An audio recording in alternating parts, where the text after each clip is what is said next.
Welcome to On Fighting in Thailand, the best news and analysis covering the economics and infrastructure of Muay Thai. I'm Matt Lucas, journalist, commentator, and ex-Muay Thai fighter. Make stronger fighters, make stronger people. Today we will be talking to Tony Manoharan of Diamond Muay Thai as part of our series on cornering. This is our second in the series. The first one we talked to Brian Dobler. Now Tony. The next one we will be talking to Angie Parr to finish things up. As always, if you'd like to reach me, you can follow me on Instagram, MattLucasBKK, or email me at amatt.lucas@gmail.com. Thanks to everyone that's supported me so far, sharing the podcast, leaving reviews. If you'd like to leave a review, that would be super helpful. You can do so on the iTunes store. I want to thank a few people, as always, Vinny Scotto, Patrick Rivera, Dave Brooks, Sean Madden, Wendell Galano, Chris Tran, and some others for helping me get going when I broke my camera. I recently did an interview with Wee Muay Dead 789, Jet Bet Gao, who is fighting on Friday at Rangsit for the True For You promotion. She is fighting Nong First. I forget Nong First's last gym name, but it should be a good, exciting female fight. Wee is being heavily promoted and recently beat Nong P at Rangsit last month for a big show on the 13th, I believe it was. Teddy Pet Indy fought. He fought Di Hong Mu Ping Aloy Bung Jung. I might have fucked up that last name a little bit, but regardless, it was a great fight. Pet Dam is about to fight on Muay Man's Wansuk as well, which is that Rangsit show thrown on by Pet Indy. So I appreciate these guys a lot, helping me get going with my camera, and I'm able to do a lot of interesting stuff with it. I was able to go out and shoot some photos at the World CM Stadium the other night for R1 UFA. I got to see Gonar and Ratong duke it out. It was a very, very good technical fight. A little bit of controversy about some of the judges or the referee's decision not to count a potential blow from Gonar to Ratong. So definitely interesting stuff going on out here. As always, after years of hard work, studying, and being in the game, I published a book. It's a clear guide that goes over scoring, matchmaking, picking a gym, fight styles, gambling, culture, and much more. It has a series of interviews with long-term expat fighters like Michael Savas, Willie Whipple, Lisa Brealey, Angela Chang, and others. It is called I'm Fighting in Thailand, a guide to the sport in the motherland. You can pick up the guide off of Amazon. It's a great, great book. It helps guide careers and really educate people about the nuances of the sport. Thanks as always to my sponsors, Nak Muay Legends, for their continued support of the show. They create some great Muay Thai apparel. They're going to come out with a new line for the holiday season. Portions of the proceeds go back to the legends they celebrate. All the superstars have been paid for their images as well. Check out their gear at www.nakmoylegends.com. Use OnFighting to get 15% off your order. As always, thanks a lot to Patrick Rivera for helping me get this show started. He's recently partnered with Brian Dobler to start DD Muay Thai out in Isan. The non-profit gym is a small gym to help promote Muay Thai in the Chayapum area. So a really great thing happening there. As always, Brian Dobler has a bunch of little kids that love Muay Thai that don't have an outlet for exercise and things to do, and now they do. So it's really exciting to see that project get off the ground, and I have high hopes for DD Muay Thai out in Isan. So a little bit about our guest today, Tony from Diamond Muay Thai. The gym itself has been open for about 2 or 3 years. Tony has over 30 sanctioned Muay Thai fights under his belt. He's spent about 8 months in Australia at Bunchu Gym. He's been in the UK training with Andy Housen. He's spent a lot of time in Thailand, going back and forth, primarily in Chiang Mai, where he trained out of Lana Muay Thai. So we get to talk a lot about cornering, a lot about the differences between cornering out here versus in Canada, and a lot of the sort of nuances of the sport. So definitely tune in, and without further ado, the interview with Tony. Hello, Tony. Thank you for coming on the show today. I really appreciate you taking your time out. How are you doing? Thanks, Matt. Thanks for having me. Surviving through all this turmoil, but we're kind of all in the same boat right now. So it's been one hell of a ride. But like I guess just like everybody else, we're plowing through what's going on with COVID and such. So like I said, it's been a crazy ride, but we're still here. Yeah. Speaking of crazy rides, you've definitely been on a crazy ride in your career.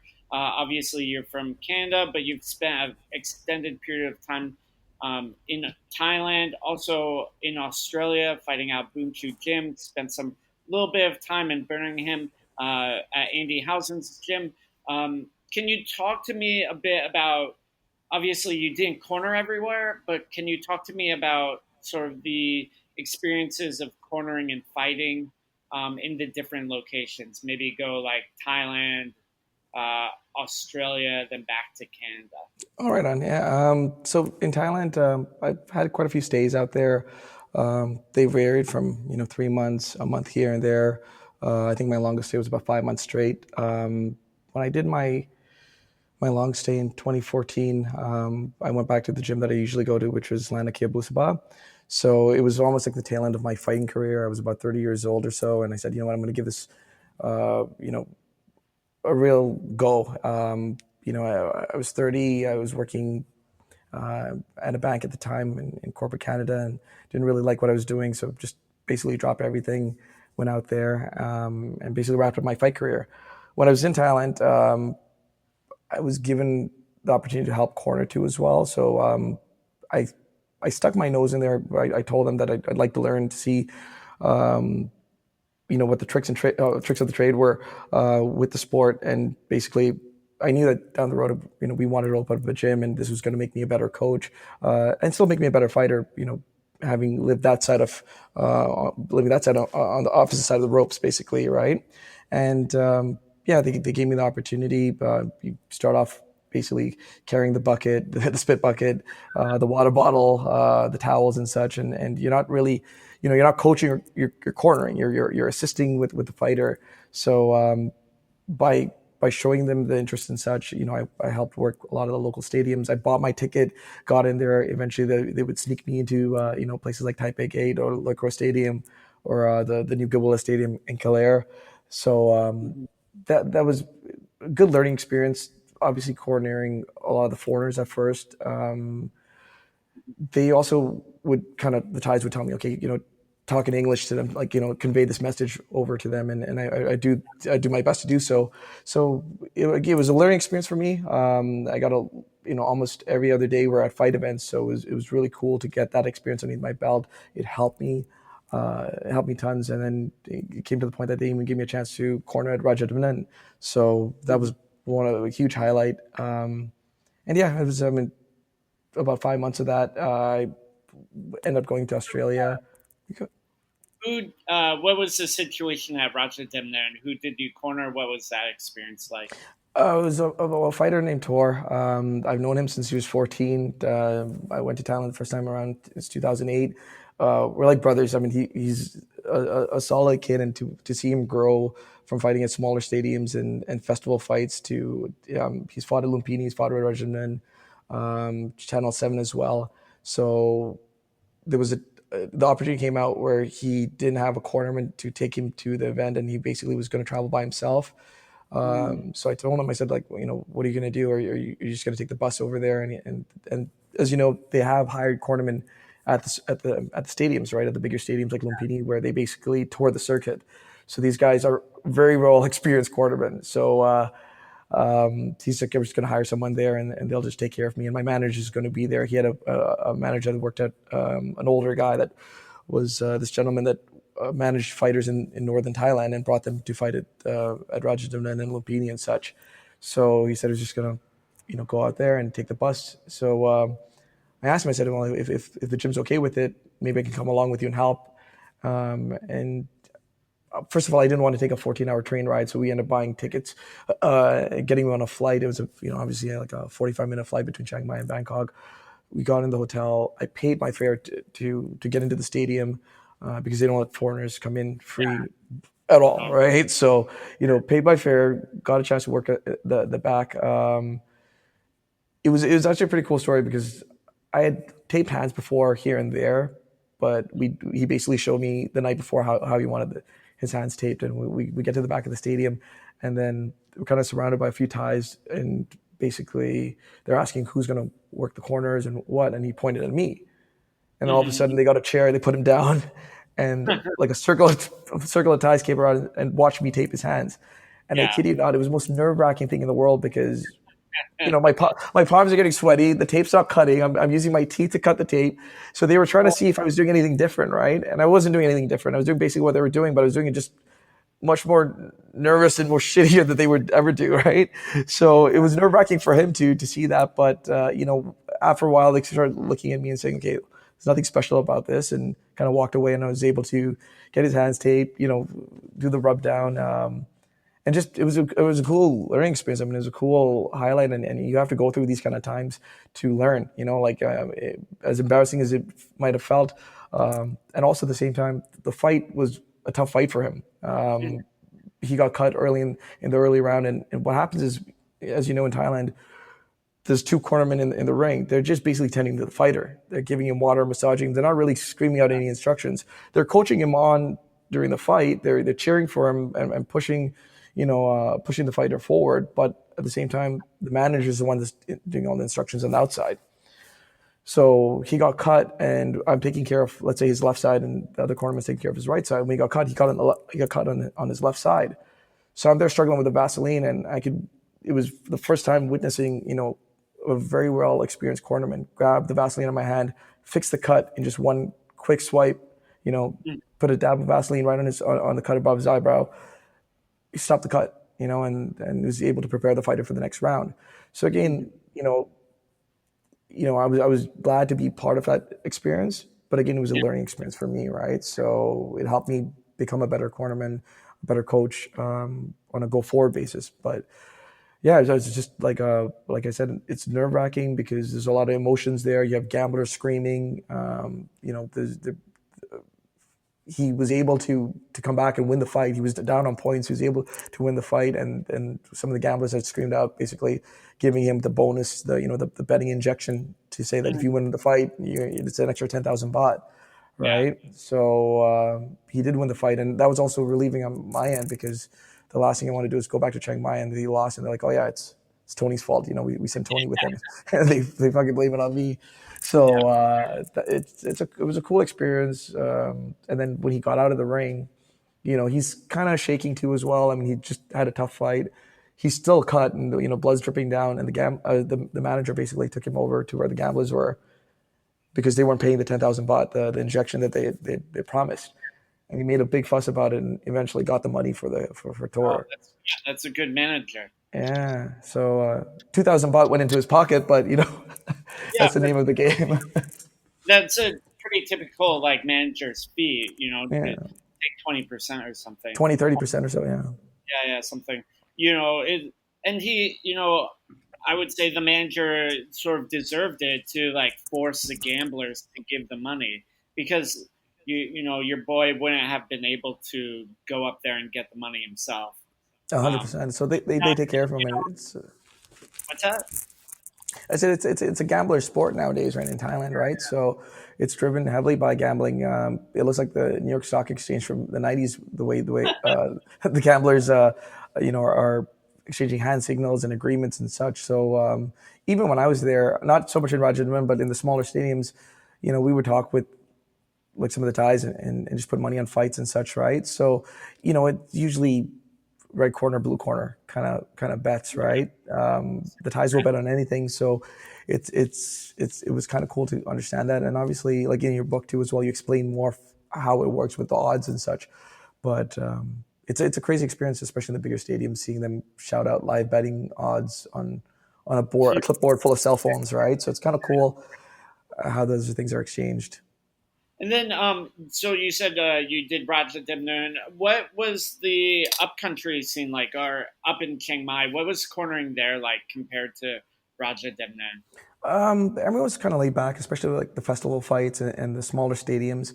One thing I noticed too as well is everyone just hangs out by the fighters. Everyone's joking, and it's very chilled out. There's no pep talk or anything. All of a sudden they'll come up to you and say, "Okay, let's wrap your hands and get in the ring," right?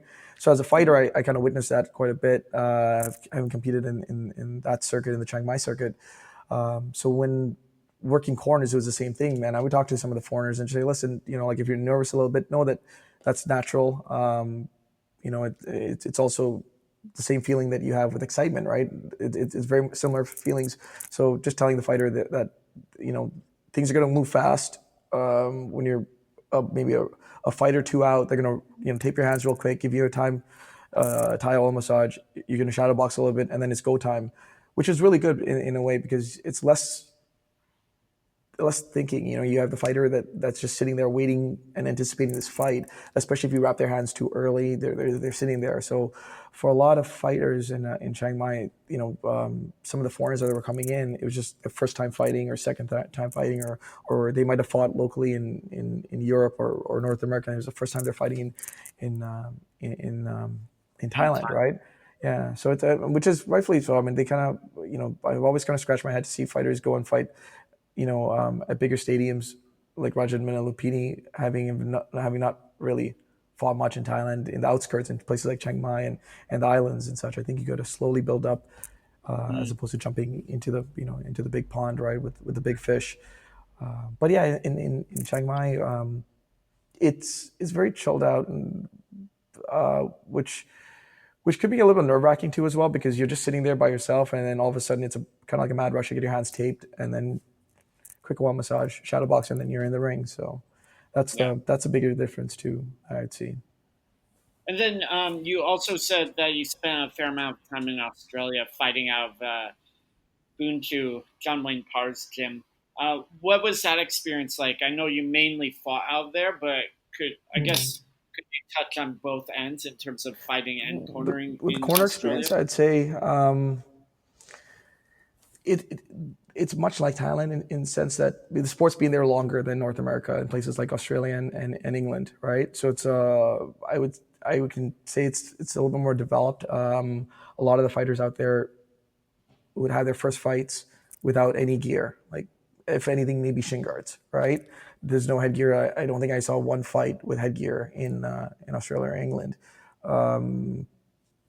So you basically, and there's more competition too as well. So like every week there's fight events in the Gold Coast, there's fight events in Melbourne, all over the UK as well, right? So you can gain a lot of experience. They have a good circuit out Uh there. huh. And Cornering I wise, mean, I've always, I was there? idolized John Wayne Park. Go ahead. Oh, can you repeat that?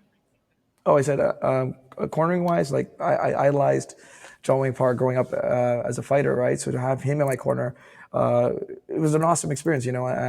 He's I've also had good conversations with him on how he corners people like Jazzy and stuff. That being his daughter, there's that fighter coach relationship and not so much a father daughter relationship when they're in the ring. So the emotions taken away in that sense, where he's looking out for the fighter in that sense, right? Which every coach should do, and he's super calm in the corner. Even when he cornered me, the instructions are very clear. He'll tell you, what's going well, and what we can work on as each round goes by. No negative thoughts. It just motivates the fighter to get on it and continue forward with the fight, right? So it was a really cool experience. Same with I say with Andy Housen, the same thing too, right? Another fighter that I watched growing up. So to have him in that corner, that was also a treat. The one thing I could say is, with at the time when I was fighting out there, the styles of hand wraps and the way the commissions worked, they were very similar to Thailand. They would allow tape on the knuckles. I think when I spoke to John Wayne Parr last, he said they were cracking down, especially in Queensland, where it was they were just using gauze with tape in between the fingers, as opposed to putting tape on the knuckles and having that tape build up underneath the wraps. So Hmm. the commissions got a little bit more strict. But when I was in England, it was a Thai style hand wrap. So those were the similarities and differences that I noticed with fighting in those countries like Thailand, Australia, and England, as opposed to fighting back in North America. Yeah. What about, of course, being in North America, both in Canada, and I know you've worked in America as well. What is it like there, and are there differences between Canada and America? The commissions are very similar in the sense that, I mean, the rule base is somewhat uniform, I'd say. Places like New York, for example.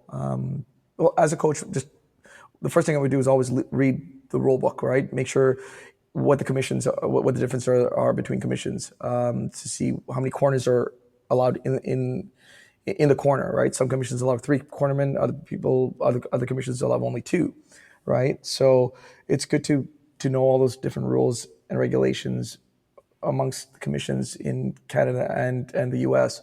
For example, in the state of New York, you can't stack your hand wraps, meaning you can't put tape, gauze, tape, gauze, tape, gauze. You can only use gauze underneath your hands as a first layer, and then put tape on afterwards. So you got to know that.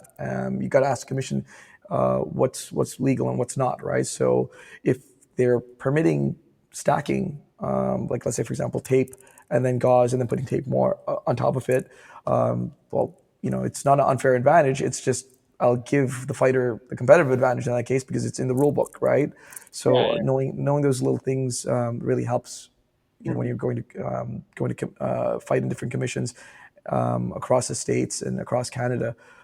In Calgary, for example, in pro fights, when you get your hands taped, you cannot leave sight of the commissioner. So there's a designated commissioner.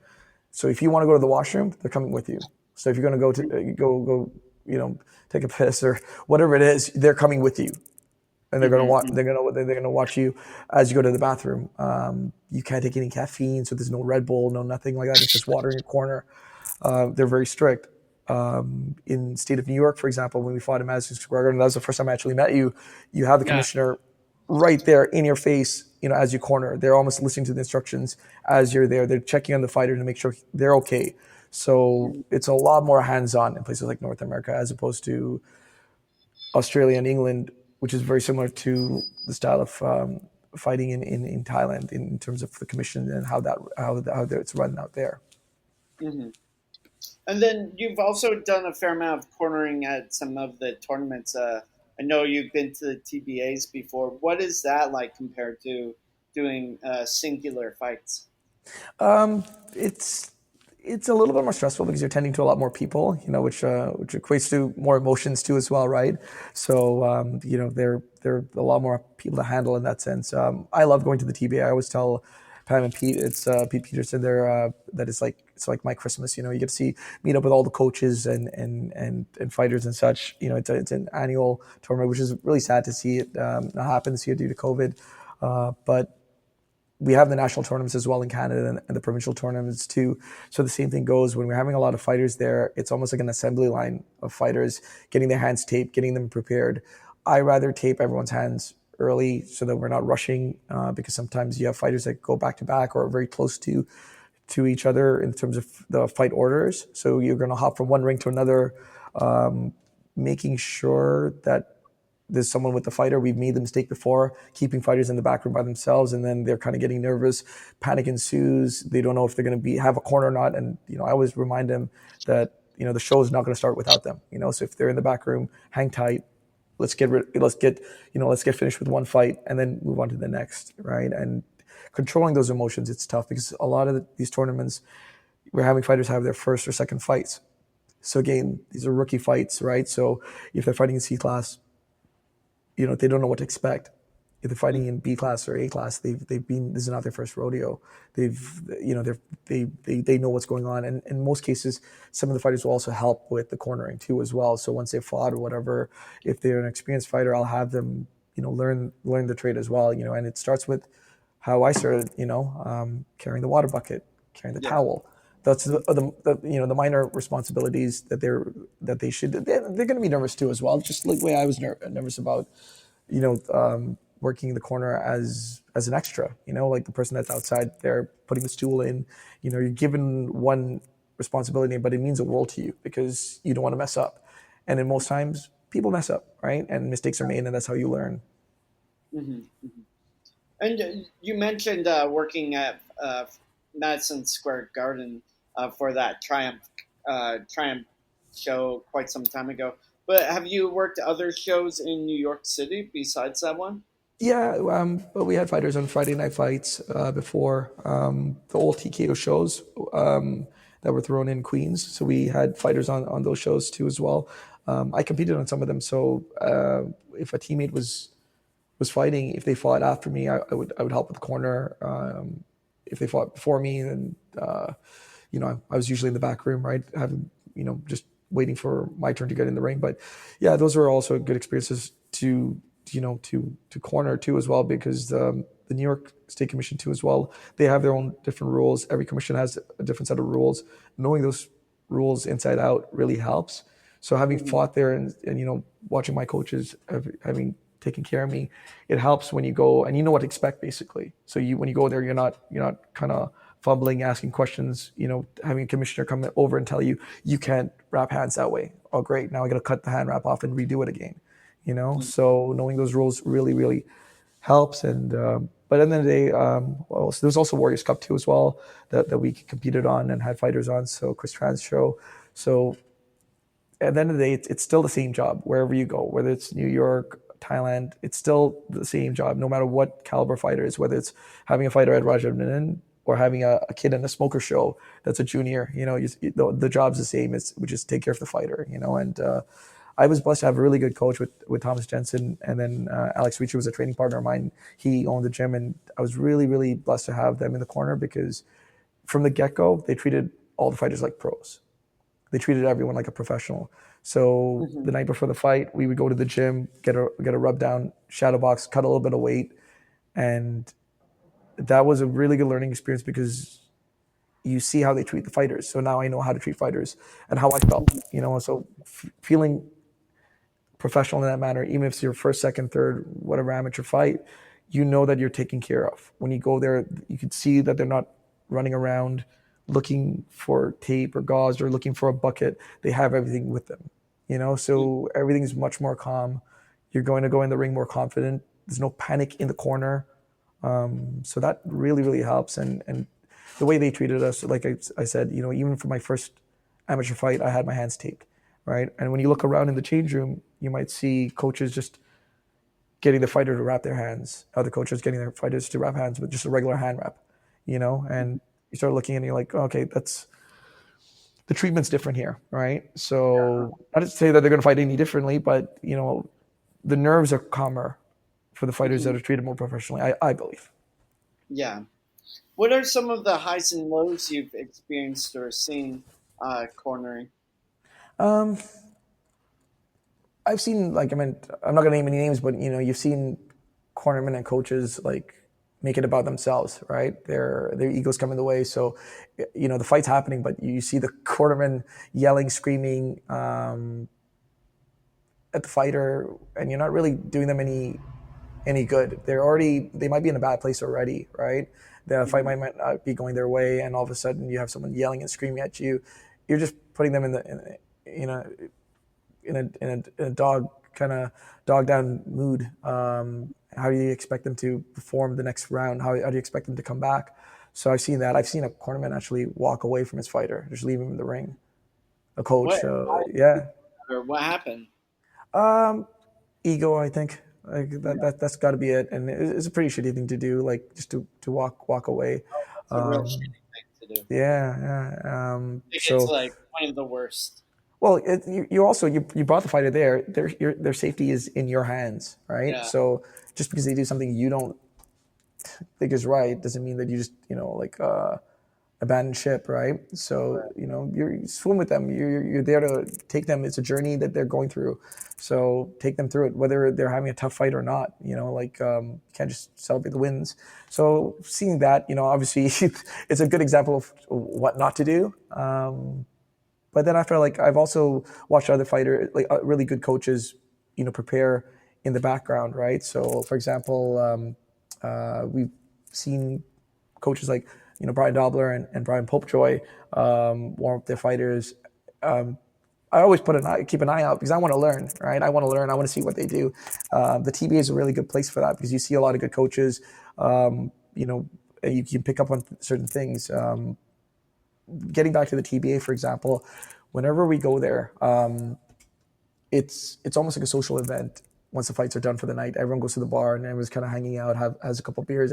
All the coaches are letting loose, and like just blowing off steam because it's a stressful day, right? The officials are there, it's just, and it's also just you know seeing people that you haven't seen in almost a year, getting catching up with them.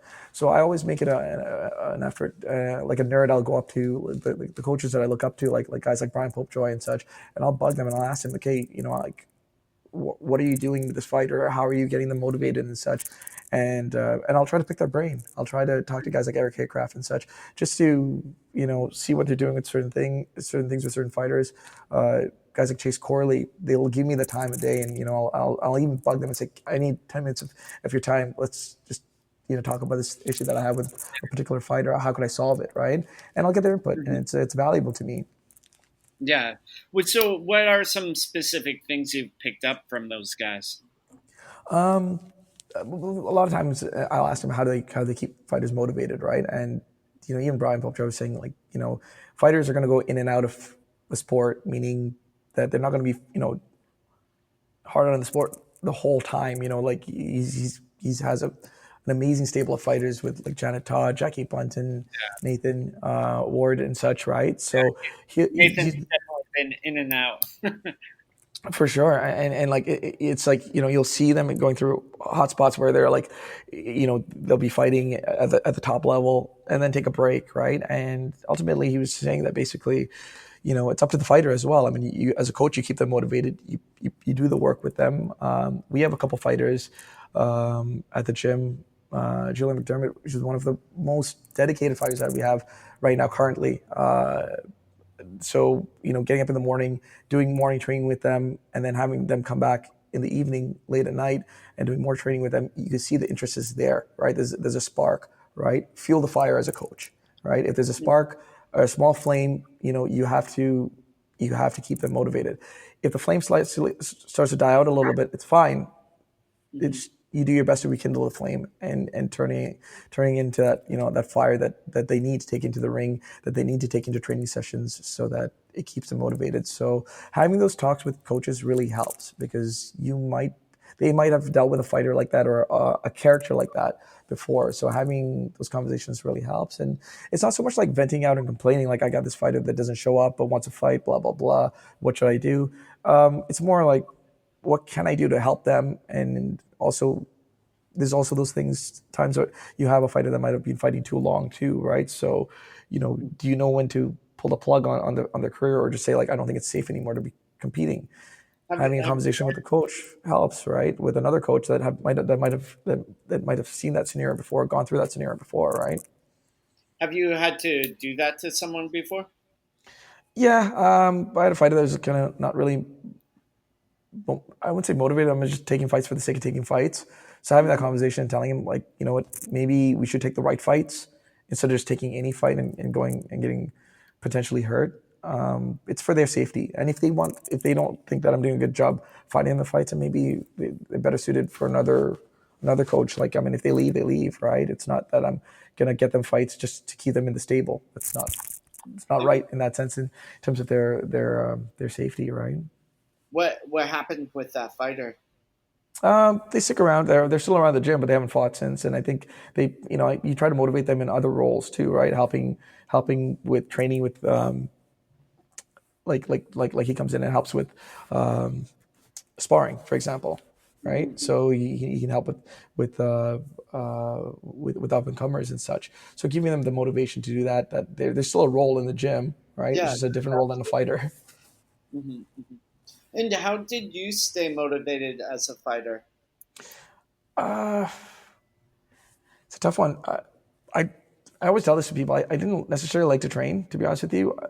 I enjoyed fighting, right? I enjoyed the competitiveness of it, which motivated me to train hard, right? So that part, and also at the same time, like I mean, I didn't like my parents support me in that sense, but also, I come from a South Asian family, so they would probably would have seen me better suited for as an accountant or a lawyer, right? But Mhm.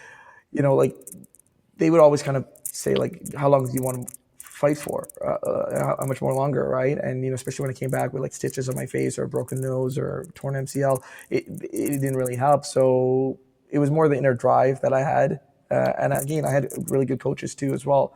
Thomas and Alex put a lot of effort in me, and like a geek or a kid, I would go up to them, ask them all these questions, and they knew I was interested in the sport, so they helped that flame stay Mhm. alive, right? So that really helped. Also, my grandmother, she's a huge fan of boxing, and even to this day, she watches she watches pro wrestling and any big fights. She followed Mike Tyson's career when she was younger, and obviously she was old enough to follow Muhammad Ali's career.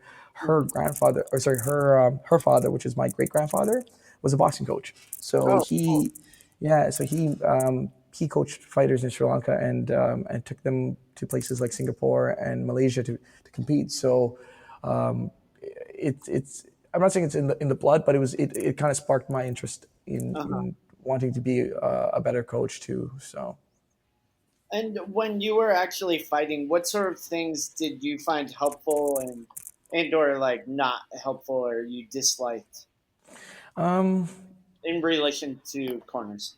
in corners, what I disliked, I was battling my own emotions. So like there's always nerves and such with a fighter, right? So when you're in there going in the ring, you can control your emotions a little bit better, right? But when you're taking a fighter to the ring, it's a little bit tough because I get more nervous for my fighters as opposed to me going in the ring, me getting in the ring the times when I fought. So when I was there myself competing, I was much more in control. While when you're taking a fighter there, you don't know what's going through their mind. You're trying to understand them. You don't know if they're nervous or not. And I always remind them that being nervous is natural. Like there's got to be nerves there, but also the feeling of nervousness is also the same feeling that you feel when you're excited. So you might not know if you're actually excited. It's the same thing when you're going up a roller coaster, right? Are you excited? It's an adrenaline rush, right? It's the same feeling as being nervous going up that roller coaster too. So I remind them that that's the case, and you will feel that. You will feel that. The Thais do a good job of being very calm. So whatever they do, because I guess they've done it for so long. They've done it as long as most of those kids are in the gym at the age of 6, right? At the age of 6, I was playing with Lego.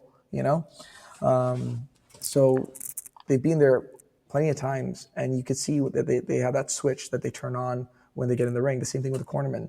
The cornerman, when it's time, to get in the ring, it's business. So it's time to be serious there.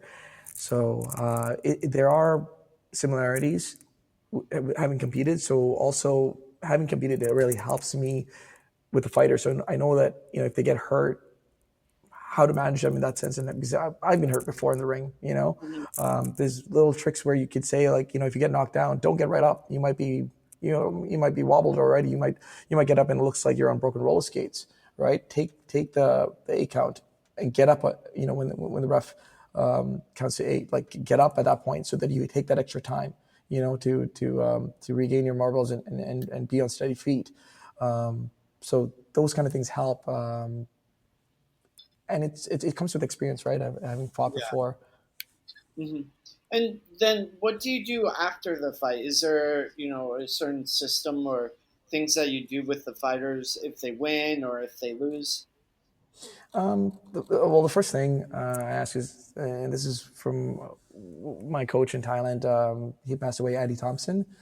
He owned the gym, and he was a really, really kind gentleman. And one thing he used to always ask, win, lose, or draw, when you get out of the ring, he would ask, "Are you okay? Are you hurt?" So asking that, and just making sure that they're okay, that's the first and foremost thing. Celebrate the fight, whether it's win, lose, or draw. They got in there, they had a fight experience. If they lost, debrief afterwards. Talk about it later. Just encourage them that they had a good fight, whether it was a bad one or not. Encourage them that they still had the guts to get in there and compete. It's not everyone's day. You know, all the time when you get in the ring, right? You can have bad days in the ring. You can have bad days in the gym too, right? But celebrate the fact that they were able to get in there and compete. That's the ultimate reward, right? All the training in the gym obviously is compulsory, but the dessert and the treat is with the fight. So and if they fight too as well to win, obviously there are mistakes made even in victory, right? Mm-hmm. We could tackle them in the gym. We could tackle them and also at the same time control the ego too, right? You might have a fighter that's very, very successful and at an amateur level has knocked out a whole bunch of people, and there's that confidence. Keep them confident, but manage the cockiness. Put it that way. Mm-hmm. Mm-hmm. And what are some things people don't know about cornering or don't necessarily understand about it? The biggest thing is it's obviously is make it about the fighter. I mean that's the biggest thing, right? There are tricks and tips that come along with it with experience. So this is more ring generalship than anything else. For example, like the way my coach used to tie my cup, he used to tie it with one string hanging where the like out of your short's leg, right? So basically, that string, if you were to pull it, it would undo the cup. So let's say, Mm. for example, you get in the corner, you've had a rough round, and you need to buy some time. It's not Uh, cheating. It's just I would call it ring gentlemanship, right? So pull the string, and the cup gets undone, and you get a chance to tie it one more time. Tell the referee, okay, I need a little bit of time to tie the cup. That gains the fighter. I wouldn't say competitive advantage, but more just a couple more seconds that might be needed, right? For yeah, them yeah, to, that's clever. to That's clever for so sure. small little things like that you pick up on the way. Um, I think wrapping hands helps a lot too as well.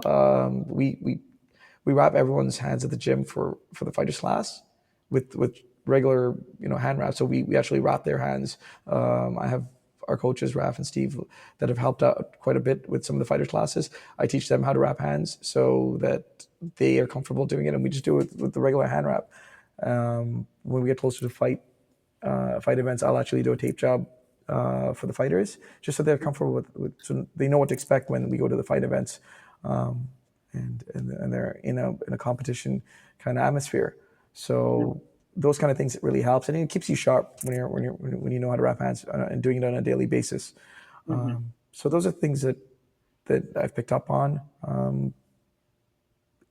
Keeping Do your eyes you open, helps. go ahead, keeping your Yeah, like keeping your eyes open, watching what people do, and you can pick up a lot of things from a lot of good coaches. There are a lot of good coaches out there, so keep the ego aside. Know that you can always learn. Like know that just like fighting, you will always learn with every passing experience. And there are other coaches out there that have done this quite some time. So picking their brain, putting your nose in there, and getting to know what works, right, and trying it out, because if it does work, you know.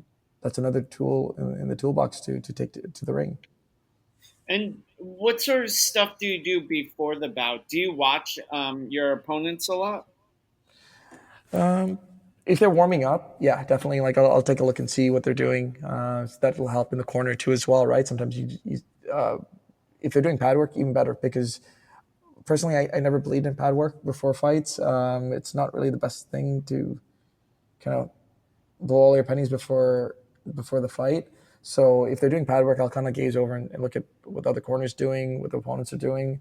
You know, we do the way we treat our fighters is Thai style. So they get their hands taped, they get the Muay Thai oil massage done, big shadow box, put Vaseline on before the monk cone goes on, and get them prepared to go to the ring. Gloves get on, and that's it. We'll go through the motions here and there. Maybe they'll do some I'm not saying sparring, but like light movement with myself or with other trainers, just to get the blood going, and that's what they do. I mean, when you come to the ring, so when you come to the gym for sparring, you're not doing pad work and then sparring. So our sparring days, for example, at the gym, we just do the same thing. We wrap everyone's hands, they shadow box, they spar, and that's it. And if anything, if they're going to do pad work, they do pad work afterwards. But I don't believe in like tiring out the fighter too much Mm-hmm. before the fight, and sometimes, especially in tournament settings, when you look around, it's like you're watching some of the coaches, they're almost trying to show off their pad skills than anything else, right? They're looking for more for approval. It's not about them, it's about the fighter, first and Mm-hmm. foremost. And do different fighters sort of act differently? Like, is it different to corner men versus women, or like, I guess Thai fighters versus non-Thais, or English fighters versus Australians? Do you feel like there's differences with the fighters, like demographically, or do you think it's an individual thing? I think it's more down to the individual. Demographically, I'd say in Thailand, at least from what I've seen, most of the fighters seem pretty calm because they've done it for so long, right? They've had 50, 60, 70 to 300 bouts before, right? So it's like it's simple for them. I've seen Thai fighters, you've seen it before too as well. They get in the ring without a mouth guard. Mm-hmm. Like Yeah. they don't care. They don't care. They'll make a makeshift mouth guard with tape, right? Here, obviously, I think it comes down to like how comfortable the fighter is. Mm-hmm. And it comes to personality too. With experience, you feel more comfortable. You feel that you could perform better when you've done it more often. So with the first time fighters, obviously, you take a little bit more care with them because you know that their emotions are running wild, right? The Mike Tyson documentary, Tyson, he talked about that, and you can see the footage too as well. He had so many amateur fights, and he'd still be in the change room crying, right? Mm-hmm. Yeah. And Casamata and Terry Alice did a job of keeping him, focused on the fight, right? I mean, that's their job as coaches and cornermen. So, sometimes we have fighters and we know how they are because we have a close relationship with the fighters. The one thing I could say that I do struggle with is being a coach. I'm friendly with the fighters, right? So we have this relationship with them, which is great. But the thing is that when you're coaching them and I'm not saying get mad, but when you get assertive with them, it's hard to take it from a friend as opposed to a coach, right? Mm-hmm. So it's one thing I do struggle with, but also at the same time, being their friend, I also know that they can trust me too. And I always tell them, you trust me, trust the process. We're never going to put you in a bad fight. We're going to make sure we take good fights. They're not going to be easy, all the time. You got to be challenged. That's the only way you're going to learn. But that's one thing that we work on with the fighters, and it's something I always tell them too as well. Like I'll always be your friend, but when we go to the fight events, I'm your coach. Mm-hmm. So please understand that and don't get upset. But then we're all human too, right? So emotions do get in the way and sometimes play a factor. But between men and women, for example, we tend to have a lot of women at our gym. So we have a really good fight team with females. We do have obviously a lot of male fighters too as well, but the women do great. I think coaching them is a little bit different. Um, Women tend to listen. They're easier to coach. I believe personally. Ashley helps me a lot with them too as well because she's a woman and she being my wife, she also like she'll have the conversations with the fighters about the things that I might not understand, right? With the female fighters, like menstruation, for example, right? When it comes to cutting weight, she'll talk to them and discuss them, what time of the month it is for them, so they know if there's any difference with water retention and such, right? So that helps with the guys. When it comes to coaching, it can be a little bit of a challenge because egos get in the way. Guys tend to know everything, and they'll probably know better than the coach as they think. So kind of keeping them level helps, but also, like I said before, we got to be their friend, because then they're going to trust you, and we are friends nevertheless. But one motto we go by the gym is equal rights for everyone, special treatment for nobody. Yeah. So we treat everybody the same. You know, they get treated the same. So end of the day, doesn't matter what gender if you're competing out of a gym, you're going to be you'll get the same treatment for everyone, and that's how it works. And also, they get what they put into the sport. I always remind the fighters too. So fighting Muay Thai is it's almost like a pet. The more you love it, the more love you show to the pet. That pet's going to love you back. If you Hmm. don't show much love to it, it's not going to really care much for you, right? Yeah, yeah. And you said you have a fair amount of female fighters, and you've actually promoted a few times the She Fights shows. You've done two or three. Can you talk about that process and what the show has been like? If you may end up, doing some in the future.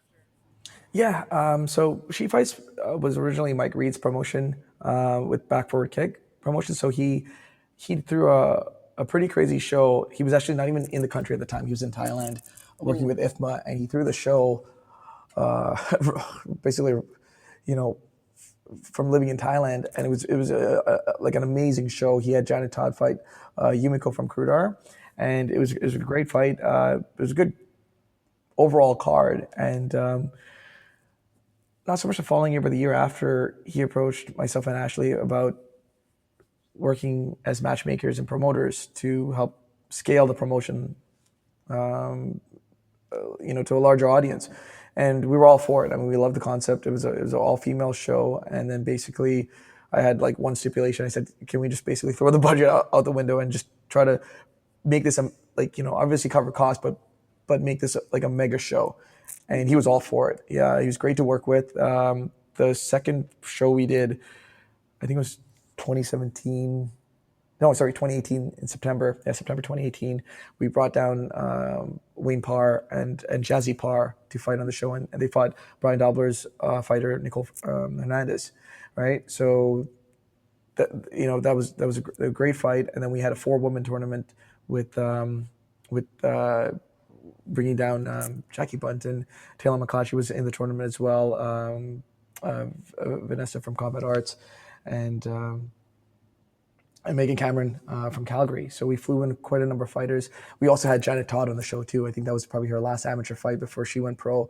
Mhm. So it was like a stack card, and it was great. I mean, we did it for the love of the sport. It was a sold out show, and 2 years later, sorry, a year and a half later, we threw our third installment. We had Amy Duke fight on the main event. So yeah, it was. I mean, it's fun giving back. A lot of my female fighters were on the second show, so it was great. The co-main event was our fighter Tiffany Cass. So it's it's cool to give back to the community too as well. It's very stressful running a show and also cornering 5 fighters at the same time. So Yeah. you get every question asked. Where's the bathroom? Can you validate my parking? Are we getting our gas reimbursed? Which hotel? I'm driving back and forth to the airport to pick people up. It is stressful, right? But this time around, we made sure we had a good support team behind us. The fighters in the corner in the back room and the assistant cornermen were all there, and they knew what to do basically. So when things are a little bit more regimed and there's a process structured out, it makes it a little bit easier. Hmm. And then wrapping things up, is there anything that you wanted to talk about that we didn't talk about? Um, I think I think the biggest thing, like I'd say, like with new coaches and well, aspiring coaches and cornermen is to study. Basically, one big thing that I did when I was younger was when I was fighting, I would always watch about 2 hours of fight tape before going to bed. It helped a lot. You learn more and more. What I do now is I actually study other coaches. So I watch a lot of YouTube videos with interviews of coaches to see how their mindsets are and how they work corners and listen to also the fight story. So it's hard to do with Muay Thai because unless you're listening to an English speaking coach, it's hard to. And there's a few out there that are that great. Like I mean, we already talked about the top ones, like you know Brian Popejoy and such, right? I mean, those guys, when they do talk about fight events or fighters and fight shows, you got to keep your ears open, listen to them. And personally, I watch a lot of interviews from ES News. So a lot of boxing coaches like Freddie Roach and Joe Goosen, Robert Garcia, they always tend to talk about fight events and how to corner and how to work with fighters, right? So I always encourage people to study that, especially if you're an aspiring coach and you want to learn. They'll give you the tips and tricks, and they'll and also when you're watching fights, listen to what the corners are saying, because you might pick up a couple things on how to help get that fighter through that round, right? Every round they come back to, you got to do your job to get them better prepared for the next round. Tell them what they're doing right. Tell them what to avoid, and get them, to win that round, right? Understand the math about the rounds, right? Let's say, for example, you're in a tournament setting and you have a fighter that knocked down the opponent rounds 1 and 2. I would tell the fighter to lay off the gas and know that you're going to fight maybe later that night, right? Later that evening. Know the math that you have the fight 1 in the bag. You've scored 2 10-8 rounds. Mathematically, you can't lose. Teep away, and buy your time. Manage the round, right? So those things really help, and that's from watching other cornermen and coaches through interviews. Study people like Nassim Richardson. Those guys are like experts in the art of fighting. So that really helps, and all that information is available on places like YouTube, right? It's a really good resource. I wish I spoke fluent Thai, because I'd love to hear what the Thais are saying in the corner, but unfortunately it's my Thai is very limited, so it's a good thing to just keep your ears open and keep the ego aside. It's not about the coach, it's not about the cornerman, it's about the fighter, right? Get them through the rounds, get them through the fight, and hopefully, at the end of the day, at the end of the 5 rounds, if it goes that distance, their hands raised, right? So cool. Well, thank you so much for taking your time out. I really enjoyed it and definitely learned something. It was all my pleasure, Matt. Thanks so much for having me, and you're doing an awesome job with the podcast. I enjoy reading the books and such that you put out too as well. So keep at it. So thank you so much for bringing this to the Muay Thai audience.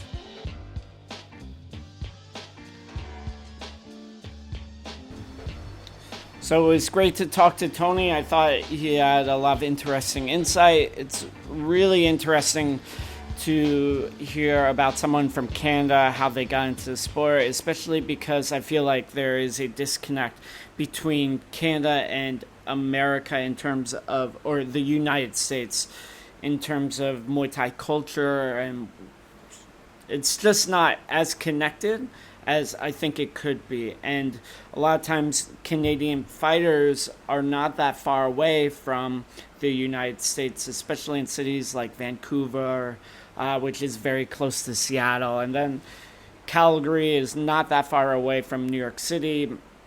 Tony has fought a bunch of times on Friday Night Fights, but I still feel there's a little bit of a disconnect culturally and regionally between the two nations that I think could be tied together to grow the sport a lot more, especially in North America. So definitely really appreciate what Tony had to say. It was really interesting. I got a lot out of it. He, of course, is the owner of Diamond Muay Thai. Definitely check it out. Has been on Fighting in Thailand, the best news and analysis, covering the economics and infrastructure of Muay Thai. I'm Matt Lucas, journalist, commentator, and ex-Muay Thai fighter. Make stronger fighters, make stronger people.